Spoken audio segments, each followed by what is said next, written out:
Сәлем достар, бүгін мен сіздермен өте көп шығынды қажет етпейтін әрі дәмді рулет рецептісімен бөлісемін. Ол үшін бізге жұмыртқа, ұн, какао, қант және де ұн қопсытқыш қажет болады.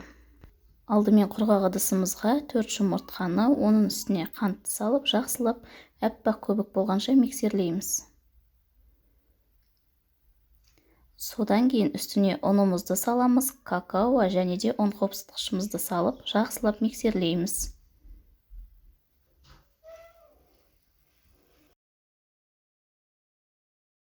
Барлығы біркелкі болғаннан кейін дайын болған массамызды алып, табаға құямыз.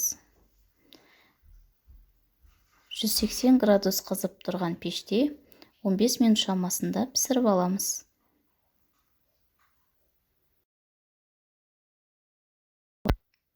Осылайша рулетті шығарып, өзін пергамент қағазына орап, суығанша жарты сағат көлемінде қойып қоямыз.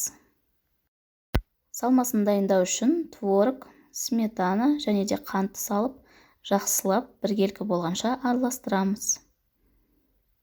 Салмасына басқа да крем түрлерін қолдануларыңызға болады, бірақ маған осы қолжетімді болғандықтан осы творог пен сметананы қолдандым.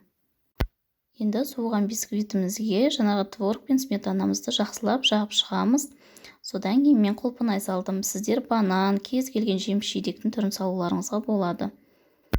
Рулетті дәл осылай орап, тағамдық пленкаға салып, 1 сағат көлемінде холодильникке қойып қойсаңыздар, турауға ыңғайлы болады. Астарыңыз дәмді болсын. Сіздермен болған Айдана Қырықбаева. Назарларыңызға рахмет.